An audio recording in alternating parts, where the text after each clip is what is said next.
All right, well, good afternoon, everyone. Thank you for joining us for this afternoon's Marketing Lunch and Learn.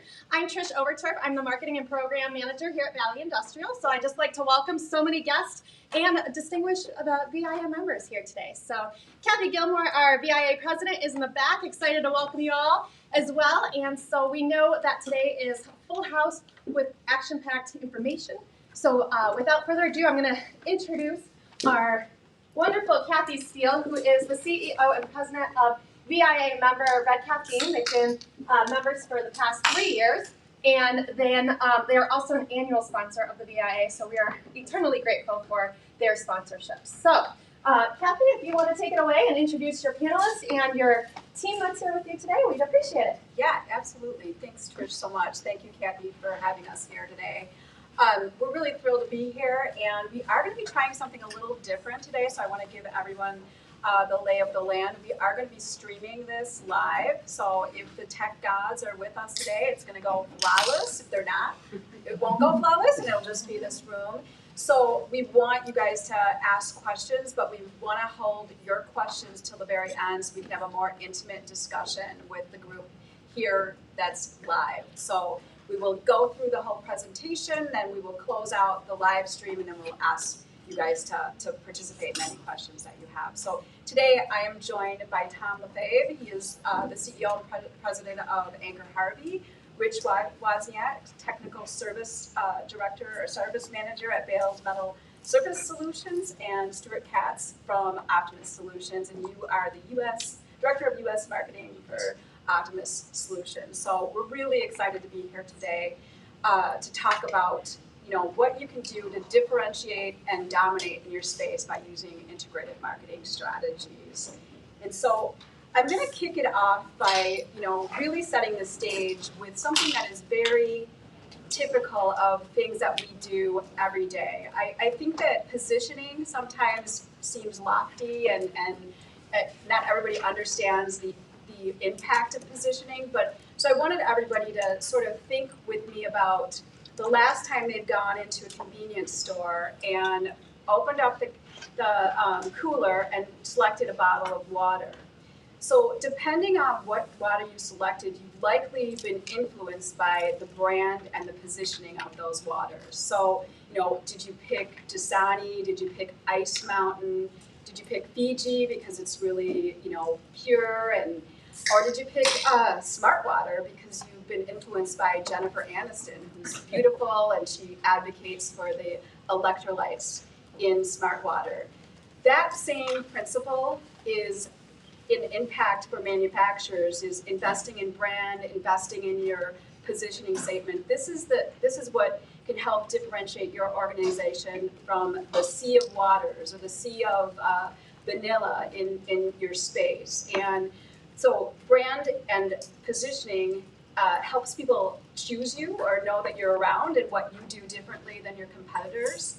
And then it also really aligns with the marketing tactics that you're going to deploy into the marketplace. So just wanted to set the stage for positioning and branding and the impact it's going to have. So today we're going to do a little bit of a show and tell with our panelists, and they're going to speak to some of the things that they've done in terms of brand and positioning and integrated marketing in their organizations to help them grow. So we're going to start with you. Tom, could you just give us a little intro about yourself and tell us a little bit about Anchor Harvey and what you do? My name is Tom Lefaivre. I've been president of Anchor Harvey for 20 years. It's located in Freeport, Illinois. 20 years ago, we were probably about a $10 million company. Now we're about a $70 million company. And the internal processing of forgings has gone from 21 days down to 3 hours. So over the last 8 years, we had this big change. And we always joke that we're the best kept secret around because we just weren't getting out there. So we make forgings anywhere from a couple ounces up to 35 pounds. Castings, you melt and pour it. Forgings, you heat up the aluminum rod to about 800 degrees. You put it in the press, you squeeze it into shape. We make parts for the archery industry, compound bows, motorcycles, the hand grips, air regulator valves for firefighters, scuba divers, tank wheels for Abram tanks. The most unique one was an O-ring that went on nuclear bombs, and we've had none of those returned.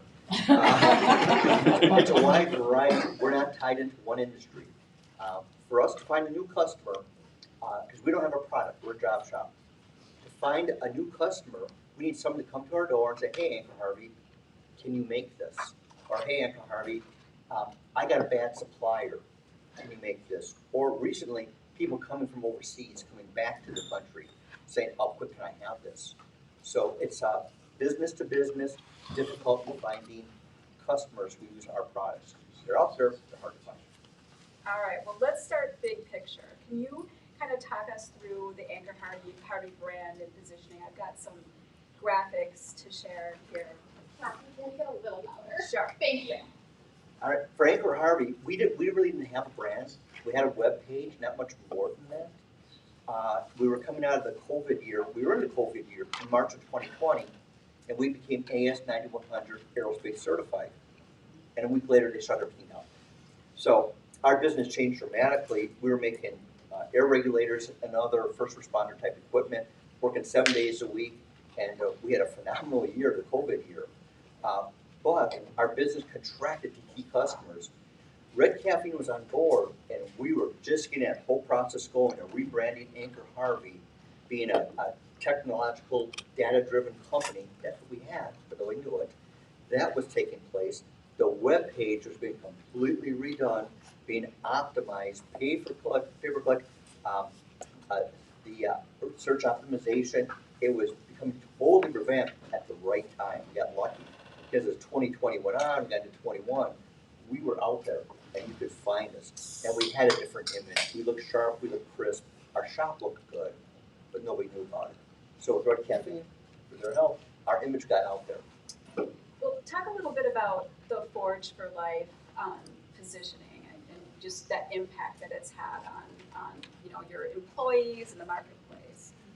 Forge for Life, our take on that was we make many products, although I talk about nuclear bombs, we make many products that consumers use, whether it ties into motorcycles, archery, scuba divers, so many of those 4x4s, it just goes on and on. Our products wind up in consumers' hands through the retail branches. So we wanted to kind of get away from that forging. We forge for life. And here are all the different products. It was a different twist for being in the forging industry. And that really made a difference. Our customers tell us all the time, it caught their eye, because we're not like the other forge shop, in another state. And I think you guys coined the phrase, it's not what we make, it's what we make possible. So Right. You're really the facilitator of other people's products. So talk a little bit about some of the other brand elements. We've got, the Anchor Harvey way. The Anchor Harvey way is really taken a life of itself, because Anchor Harvey way now means everything from how we handle employees, how we handle customers, how we process jobs. But that's a key part of now we are branded and we're living and breathing the Anchor Harvey way. Our hourly employees in the shop floor even say, that's just not really the Anchor Harvey way anymore, is it? So we get called out on it. But it was a philosophical change that went through the organization. What we're seeing here with the office wasn't nearly as crisp and sharp. Red Caffeine helped us put it in. So it was like, that's the Anchor Harvey way. It's, the place is sharp, it's clean, it's organized, it's bright. It became kind of our mantra internally, the Anchor Harvey way. Yeah, it's really, really cool. And I think that, employees felt really empowered. And I love that you're being called out on the Anchor Harvey way. That's pretty darn cool. So as part of your growth plan really centered around going into different marketplaces. So can you talk about sort of the strategy that was employed to enter aerospace, electric vehicles, and some of the other spaces you've been, of course, graphics as well? I've been in the forging industry for 32 years. I don't know why, but I'm still here. But one of the things forge shops do is that everybody goes to the same potential customer. That motorcycle company up in Milwaukee, all the aluminum forgers, don't they sell forging, automotive. You go there. Everybody goes to the same place. And it's just very competitive. So we want to break out and find new customers somewhere.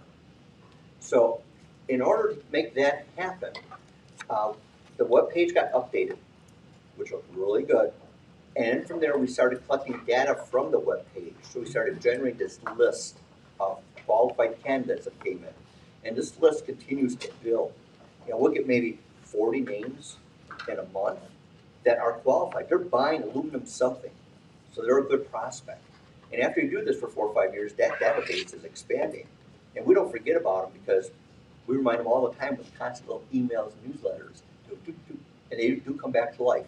Those are pop. We also targeted certain industries. We went after electric vehicles. Why? Because a bunch of us that work with were amateur stockbrokers, and several years ago that was the hot thing. And it just took off. With Red Caffeine, we targeted them and very specifically sent out 6 packs of Anchor Harvey energy drinks. That's got some visuals of some of this. This is the EV exciting campaign.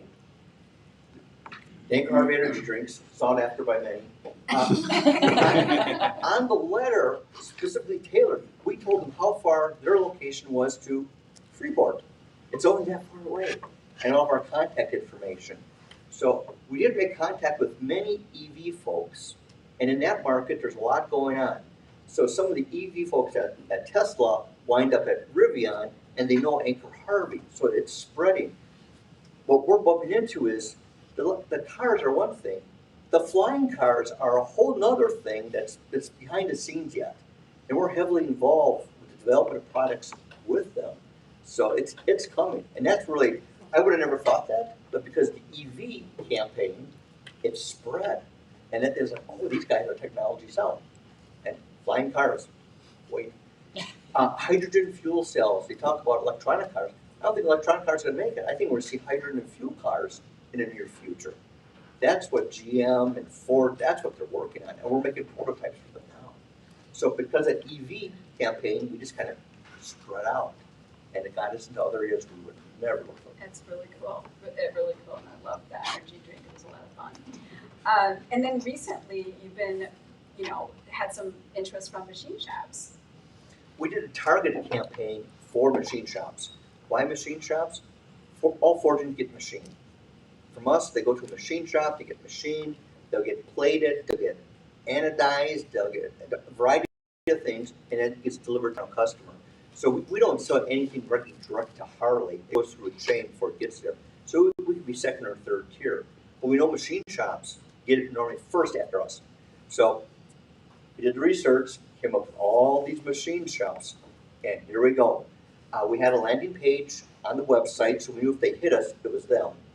Out went all the emails, this campaign, and it just took off.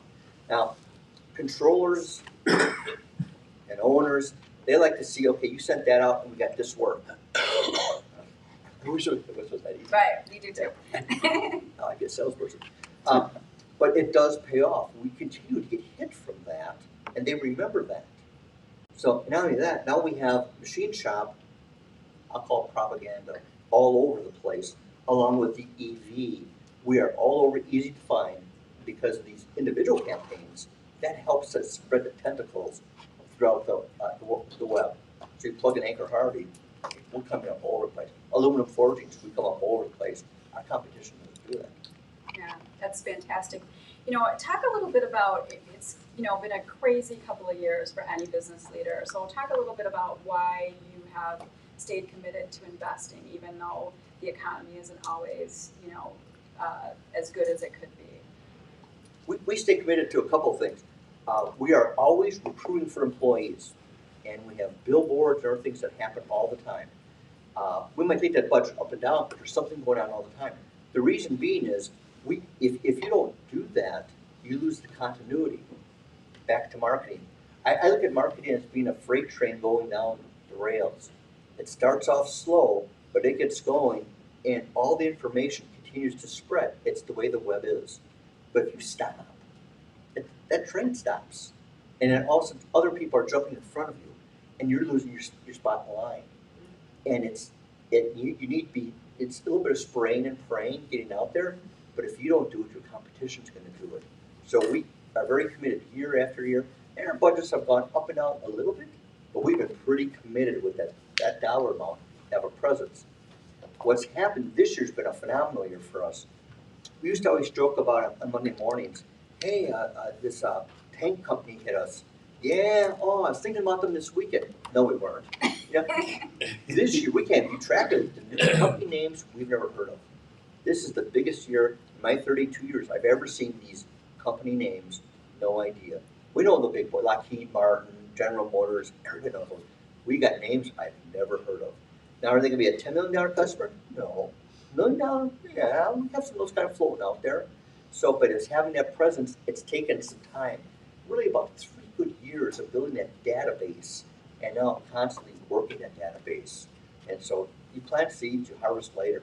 Yeah. And I think Harvey's happy. Yeah, I love, that steady commitment to market focus. I do want to acknowledge that you've got a really special year going on right now at Hangar Harvey. 100 years. I mean, we see it in manufacturing, but reaching the 100-year mark is a pretty incredible feat. Can you talk a little bit about how you're using this milestone, and what are some of the outcomes of promoting the 100-year anniversary? We were going to do some things, and then Red Caffeine got hold of us. It took on a life of its own because we made a big celebration out of this. 0.5% of all companies in this country make it to 100 years old.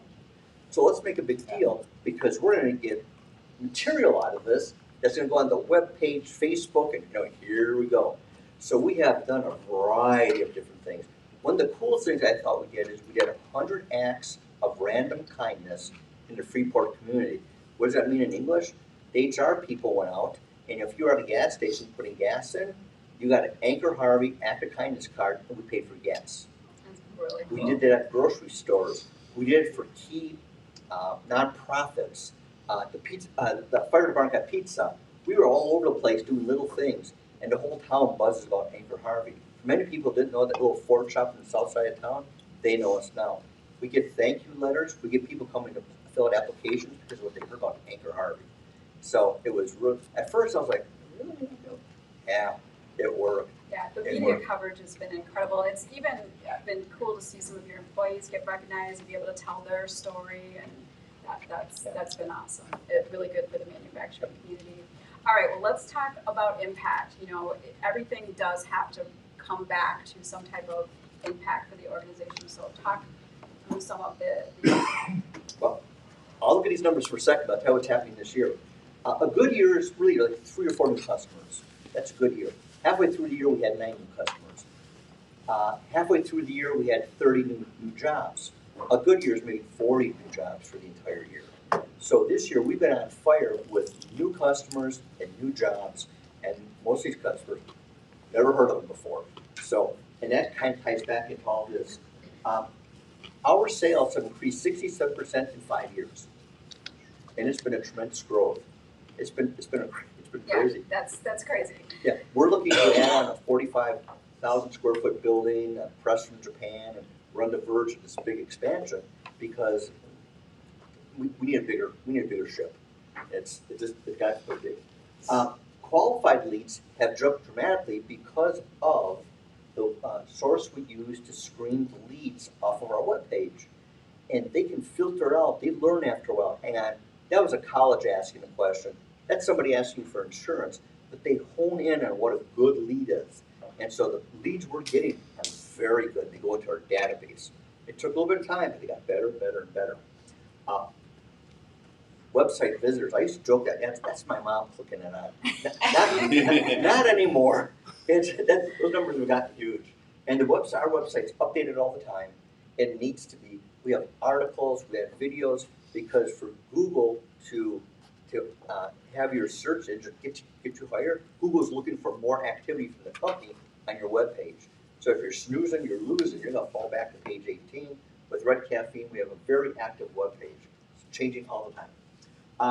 Social followers on Facebook, LinkedIn, we always have new things going on with those areas. I'll wake up Saturday morning, I'll click on LinkedIn, and Red Caffeine put something up there. And of course I like it, and I start sending it around, and it gets no like. But that's part of that. New accounts lined in different industries. Over the last 4 years, that's a real number, 76. And it's been great. And what's nice about it is I'm not fighting with all the other Ford shops. There's some very unique niches in this, and niches usually mean a little bit more margin. Yeah, we love to say riches in the niches. Yeah. So all that, the new people, new customers has really jumped. It's given us an opportunity to raise prices some, and we're expanding. and they love our service.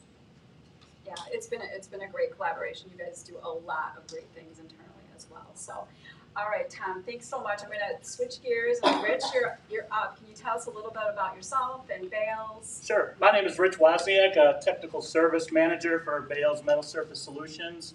I've been with Bales about 8 years. Pretty much what I do is I'm the resident mold maker. I have a mold making background and a plastic injection management background. So a big core of our customer base is probably 75% mold making industry or injection molders. So that's why I'm in the role I'm in. Bales Metal Surface Solution, we're celebrating our 45th year. You know, we're going to try to shoot for the 100, but we got a long ways to go. We're excited about 45 and actually planning on 50. But yeah, it's a family-owned business, family-owned company. Red Caffeine has taken us to the next level. We've increased we've changed our ERP system, so now it's just like, well, have you talked to that customer? Oh, maybe. Well, now we have the data, not only from Red Caffeine, but our new ERP system to show us that, hey, this is actual data. Everybody needs the data. And we were just kind of flying by the seat of our pants. And now with the guidance of Red Caffeine and a few others, it's taken us to the next level. And we see good things coming in the years to come. Excellent. Thank you for that intro. And so I want to step back to the branding. We rebranded in 2014, so it's been a while in market. It was a little bit before your tenure, but speak to some of the impact that the rebranding has had. I think there was some impetus to the decision to make this rebrand happen. Exactly. I mean, we used to be up to 2014, we were Bales Mold Service, and we just didn't always work on molds. So Bales Metal Surface Solutions took on the new look, fresh, bright orange and navy. Our owner, Stacy Bales, is a huge Bear fan, so that kind of threw that in there. So everything is orange, blue, and white. I have orange gym shoes for my trade shows. I have a WeatherTech orange belt I wear. And who would have thought 8 years ago, as a mold maker, that I'd be wearing orange and talking in front of people? I keep trying to get you to wear other orange things. I know. We don't even want to go down there. She tried to get us to wear an orange lab coat, which we'll probably talk about a little bit later. All right. So, you're in a technical sales position, and you field really hundreds and hundreds of quote requests per month. So, talk a little bit about some of the technologies that we've been leveraging to help improve the sales process, and without jeopardizing customer experience. You have a really high touch customer experience, and we don't want to make people feel like they're talking to a bot. So no, right, exactly. A lot of it goes through, some of our communication starts with our chat box. Our chat box on our website is manned by myself and Rich O'Brien, who does the same role. We see a lot of changes through the industry. Everybody wants, just like you to go to buy a car, you do your research. We try to add all of that into it also. You're looking at, folks that, need to be knowledgeable, need to know what they're doing. These molds, hundreds of thousands of dollars to build molds, and we're here to help protect that or polish it or help it to the next level. And technology is the way to go. Talking, with the chat, the touch, the personal touch, we see a lot of that, even through emails. I was the guy prior to the pandemic. I would get in the car once or twice a week, go to Wisconsin, go to Michigan. I don't really do that anymore. And it's excellent to be able to just have those channels. Everybody's got a cell phone. Everybody's communicating typically with their cell phone, doing most of it online. I was just in Vermont visiting a customer, and everybody's charging their phone because everybody's still working at the airport. And it's just key to have that touch with all your customers and having all the information that's readily available. However, if they do have a question, there's many ways they can channel and reach out to us, whether it be the chat, we have an info page, we have RFQ, our emails are on our website, everything is out there. So if there is something you need, that more personal touch, oh, by the way, you can even call us, just to name a few. Yeah, I think just adding some of the like the quote follow-up that is personalized, but it helps you guys manage all that kind of stuff. They have a pretty small team, so being able to do some tech enablement or sales enablement strategies has really helped them. Yeah, and with us, we have, just 2 of us in technical sales, and throughout the year, we probably touch 800 different customers. And it's a lot to manage, and we do need a little help, and it does actually make our job easier to be even to the next level, I'm sure. But our industry, people need to have that confidence that we're going to do it right and do it right the first time and do it on time. Yeah, absolutely. And speaking of chat, it really has become one of their largest lead gen channels. I remember us talking about it, and we're like, will this work? Well, let's see. Like 3 years later, you're getting more leads via chat than via RFQ forms. So pretty cool.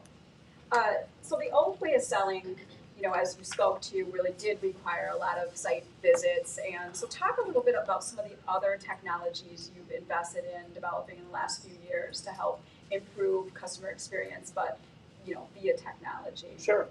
Well, one is the coding comparison tool. We used to just have this little, one-page thing we'd hand out to customers. Well, now you can actually go onto our website, pull up a coding, whether it be like electroless nickel or chrome, pull up the 2 and see what the comparisons are. Whether it be like the Rockwell hardness, the lubricity, the abrasion protection, and just to name a few. So it's a nice tool to go in there and, hey, I've got this problem, and it's stripped down easy for, not for dummies, but it's down and easy where you can just see, okay, there's the 3 Bs. Okay, that's really good for release. And it just kind of starts the conversation, moving you in the right direction if you got an issue. On-call support was originally called the mold doctor. That's the lab coat. That's where Kathy said, why don't you guys wear lab coats at your trade show? So we had our booth redesigned. It says, make an appointment with the mold doctor. And me being the resident mold maker, I thought it was a little quirky. Actually, it was a little quirky. And but for the most part, during the pandemic, we needed to go that extra mile to contact our customers. And what happened was you got an issue with a mold. I had guys taking out their cell phone or just their iPad and going out to the press and showing me, hey, look at here. This is happening when we're ejecting this part. What's going on? One time it was actually a processing problem because I have a processing background, so I helped them solve it. It wasn't even plating related or tool related. It was just the way they were processing their tools.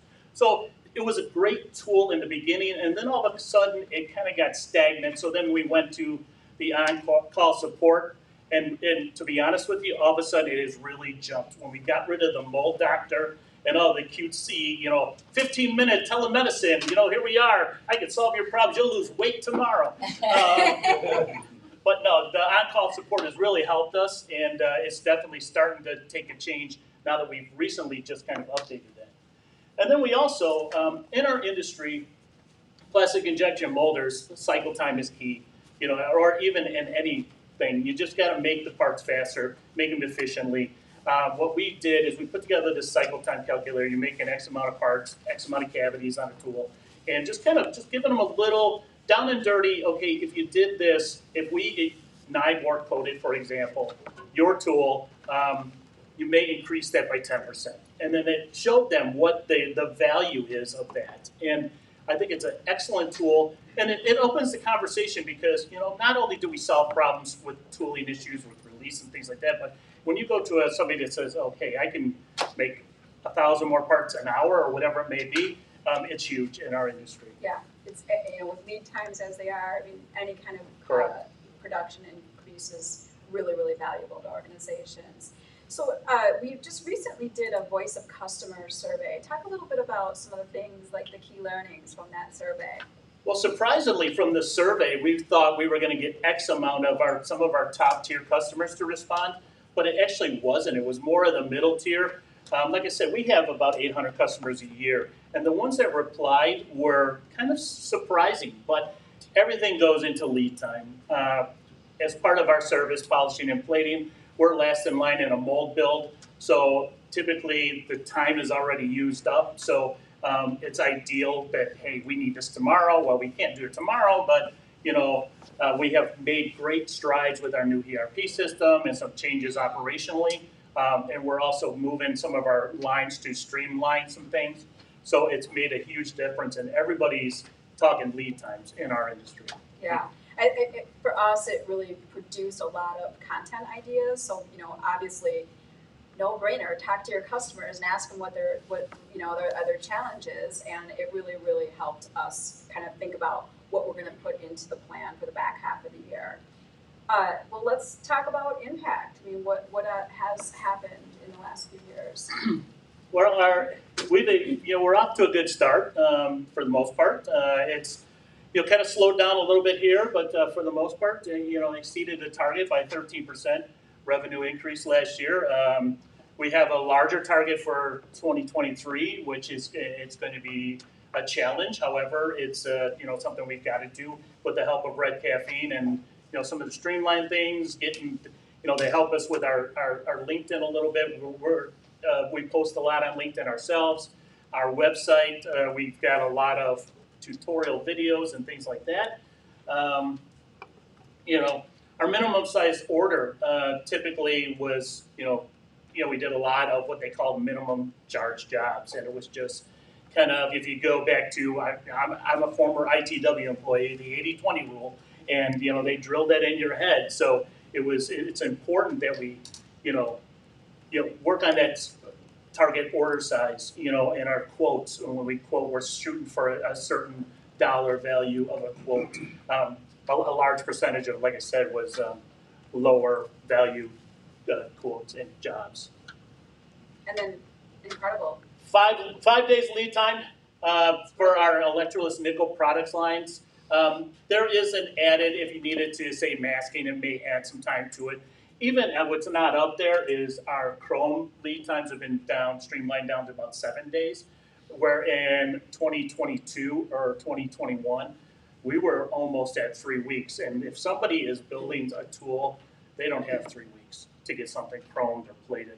The quicker we can do that. And we're actually looking at ways now once we move our new nickel lines to even lower that lead time to 3 or 4 days, with just what we call a rack and run, where it doesn't include, masking, or if you need polishing, there's added services that you can do. But yeah. Yeah, some incredible results. I think, to your point about the minimum order size, we were looking at the quantity of quoting they're doing. They really do a great job of closing, but even some refinements to the RFQ page help them get better quality work. So just making some changes to that page to make sure that the right clients were coming in. I know we've done that with your organization too, where you really can self-select out if it's not the right fit for your need, versus be disappointed or feel like you're wasting a few days when Bales is not the right solution for your organization. So really some cool stuff. All right, Stuart, tell us a bit about Optimas and a little bit about yourself, please. Sure. Optimas Solutions is based in Wooddale, just northwest of the airport. We provide fasteners and supply chain solutions to industrial manufacturers. So think trucks on a highway, think EV, think auto, think medical, think construction equipment. So that kind of industrial base of customers. Perfect. All right. Well, the Optimas brand really stands out. I think we love to say that you guys surprise and delight customers and prospects. And I think in the last year, we've really started to make people a part of, just add some more humanity to the brand. But you cannot miss the Optimas brand with its bright green colors and efficiency up tagline. So talk to us a little bit about why you invested in branding and some of the impact that it's had. Sure. So Optimas's core is a commodity. It's screws, nuts, bolts, and washers. It's not rocket science. So we looked for the opportunity to be different, right? We looked absolutely at our competitors. Our chief ones are red and blue. We said we want to go something different. We want to be noticed. We want to be different. We want to behave differently than our competitors, and we do that, right? The company invested significantly in creating a brand, creating assets that my team has the really fortunate position to say, oh, we can use that and that and that and that. I don't have to invent things. I don't have to find them most of the time. They are already developed. It was a forward-looking 3 to 5 year branding exercise for the organization to go from very dark colors, industrial sorts of blacks and grays, to turning that to lighter hues, the green, the white, and really it was an industrial size branding opportunity for the company, not for the marketing team. And you go to our site, you go to our facilities, you go to our trade show booth, all these pieces are all there for us to just simply, pick it and play with it. Yeah, I think one of the cool elements of the branding is just how you use these composite illustrations to kind of showcase the actual things that your products go into. Because it really does sort of resonate with the buyer because they see themselves in the product that you make. So Can you go back a slide? I could, sure. So those images there, they focus on our core value prop, right? It's easy to understand what we're talking about in terms of reducing risk, right? Optimizing inventory and enhancing operations and elevating quality. We use those, we make it really simple. Next slide, right? We use a lot of those composites for our vertical communications, right? We don't mix and match, or we do mix and match, but we focus on the audience and who we're speaking to first, and then we plug and play with the other assets that are there. Exactly. So we talked a little bit about this human element to the brand. So talk to us a little bit about how this has helped differentiate you in the marketplace, some of the advertising that we've done in the last 6 to 12 months. Yeah, sure. So we've taken the last internal employee engagement survey that we did was in 2017. And we looked at that and said, well, that has to change. And our teammates, some are salaried, some are hourly, they told us a lot. And they were very straightforward and they were very honest about it. We looked at bringing a human element into the organization. Better than 50% of our executive team are women. And we looked at that as an opportunity to go out into the marketplace and seek out opportunities where we could contribute to the fastener arena, to the supply chain arena in general, and partner up with organizations and put that foot forward. These ads here are for a Chicago-based organization called Awesome. It's an amazing story of a senior leader who was standing at a podium and had the presence of mind to understand that she was one of about 5 women in a room of 500 people, and 495 of them were men. And she started Awesome to provide opportunities for leadership and growth for women in the industry.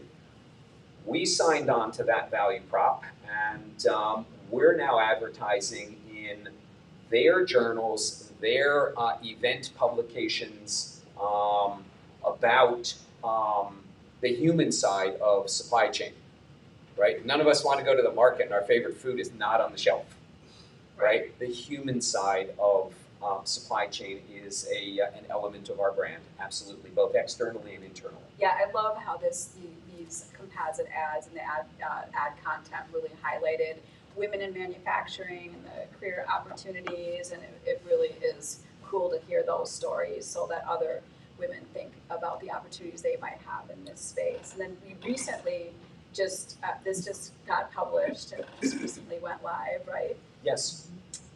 So just to finish out on those ads, we're competing with folks like Walmart and Microsoft and really, really large brands, right? Folks who make more profit than we make in revenue, right? Just to give you a feel for that. And we're competing well, not only against our competitors, but also these partners in this organization. this opportunity was we were offered the cover, right? We were offered a cover story, and we're looking now at more nuanced ways to communicate what we do, because Optimas not only sources parts locally, regionally, and globally. These days, I think as Tom was saying, people are nearshoring and onshoring, and they're coming back to the United States to have greater control of their supply chain. And we're seeing a lot of that also. But this particular aspect was, or this particular ad and cover story was about the opportunity to talk about not only sourcing, going and finding those parts, but Optimas has 139,000 square feet of cold forming in Wooddale. So if we can't find it, if it is a externally threaded male fastener, we'll make it for you, regardless of its complexity. We have the kinds of equipment and expertise to be able to do that.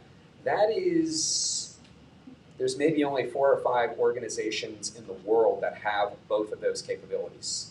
And we happen to have it both here in the US, soon in Mexico, and established in the UK to serve as not only UK but the continent.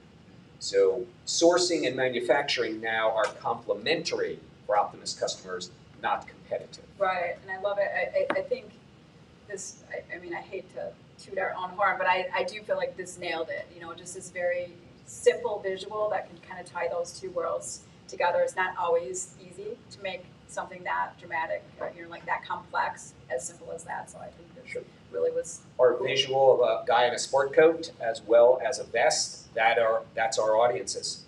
Some of the folks who buy parts, right, they work in a corporate environment or in, you know, our industry, what's called on the carpet. Some guys are decentralized and work in a plant and they're on the concrete. And we went to attract both of those audiences with one ad and one program. Yeah. So another thing that we worked on this year is really this content. Oh, this is some visuals of the interior of the quality lab and such. So talk a little bit about this, because, you know, interior branding has been really important. I know Tom mentioned it. Bales also does a lot with their interior for their employees. Talk a little bit about why you've invested in those types of things in your manufacturing facilities and locations. So a couple reasons, right?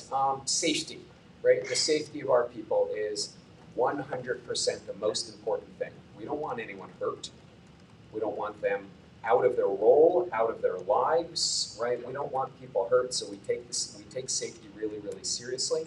We also have a lot of customers who are in our facilities, and we want these facilities to be orderly. We want them to be bright. We want them to be attractive, not only for those customers who come in, but also for our own people. We'd like them to come to work, right, and do a good job for the organization. We invest that way to build our brand, and we're seeing it in the responses that we're gaining to our engagement survey. We're seeing that kind of feedback, and y'all can see, right, from the earlier images from our brand guide. It was just, what could we put on the windows? This would be kind of interesting, and what could we show? And people see this in their distribution facility. They see it on their website. They see it in other areas and in other pieces that we do, and that brand just becomes part of their day-to-day, part of their life. Yeah, I think it's like an exciting place to be. It has energy for employees, but when people walk in your facility, they see, you know, the outcomes of the products that you make. So it's pretty cool. Both stakeholders, employees and customers. And it's people driven. So if you look over on the left, the lower building, right? A group that's in Columbus, Indiana, and a group of folks who work in that distribution facility came in on a Saturday because they were chosen to paint it. And yeah, right, they were chosen to paint it. They gave up their Saturday? They did. That's really cool. They did. They gave up their Saturday, and when I came down for the vinyl to be applied to the windows, there wasn't a drop of paint on the floor. I consciously looked because I wasn't entirely sure what kind of job they were going to do. And what a great job they did. They all talked about the camaraderie. We bought them lunch, and they put 2 coats of Optimas gray on there. They'd never seen it in a paint can before, right? And it brought that brand to life. And that group of guys, 4 of them, right? Go search our social feed. 4 of them got after that event, got the Optimas logo tattooed, the logo bug on the web of their hands, right? And they said that experience That's dedication and loyalty, really right? influenced them. I thought it was just one of those sort of water soluble ones, and they said no, this is the real deal. And when I was there, they were talking about getting them touched up. Really something So, else. pick and play, mix and match. That's what building our brand has offered us. Awesome. Speed and velocity. So a little bit about some of the ways you've leveraged this content framework. So this is something that's been sort of newer in the last 6 to 12 months. Talk a little bit about the impact and the experience and using a framework to help kind of produce or help you guys facilitate what you're going to put out in terms of messaging in the market. Sure. Our growth in brand engagement, lead gen, and in particular those 2, marketing qualified leads are the measurement for all of us in the room. They have grown better than 20% for Optimas in the last 3.5 years. And we looked at the ability to do that faster, better, smarter, easier. We could continue to run ourselves ragged, putting out new content, and we approached Red Caffeine with, we're on the hamster wheel and we'd like to get off. And Red Caffeine showed us an approach of rinsing and repeating, using our content as we do our brand assets in a variety of different ways. So show of hands here, how many folks have a singular blog page on their sites? All right, so you guys have multiple pages of blogs? Okay. Red Caffeine approached with a content outline that enabled us to use content in a variety of different ways, and you're seeing it, we just launched this over on the right, where we're now using content from our blog, from our other resources page, and we are consolidating those locations on our site into singular pillar pages that talk about our 4 key value propositions of reducing risk and optimizing inventory, elevating elevating engineering as well as, or elevating operations, and improving quality. We're now taking all of those assets from a variety of different places that are sitting there passively, waiting to be discovered through our search engine efforts. We're now putting them on our pillar pages, making those pillar pages far more active. We just rolled out our inventory management services. It is, in Optimas world, it's trending. It is the 3rd most popular page on our site. Yeah, and shameless plug, there is, if you're interested in inventory management, there is a webinar later this month that we'll be hosting, so. Yeah, all part of that rollout. Yes. All right, well, let's talk about the numbers, wrap us up with, how things have been Sure. from a performance standpoint. I wrote a few down. Right, I did write a few down. So one of the things that Optimas is really good about is putting its metrics where its mouth is. The company has been that way since before I got there and continues to be that way. So rev, we're at first half of the year, 106% of rev. The rest of my team's goals for the year are already met. Right, our MQLs are already met per industry. Our wins are already met. 21 wins from marketing qualified leads this year. 102 quotes generated, worth $12.5 million. Those are all part of the metrics that I commit to Optimas that we're going to achieve. So business results achieved, and a lot of that is through really stepping on the gas with Red Caffeine and Rachel over here on my left. It's all Rachel. Website visits up 113% from 2022's annual result. LinkedIn followers up 11%. MQLs are at, as of about a month ago, 241 in the industries that we want to attract, not just anybody that's coming and asking, but in our target markets.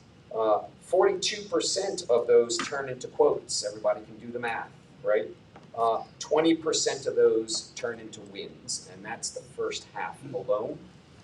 And because we have the internal component as part of the plan, we increased our engagement by double digits. Our engagement is added up between 4 different areas in the organization. Culture of engagement, how much are we influencing and changing? Motivating and retaining, strategic alignment, and managing execution.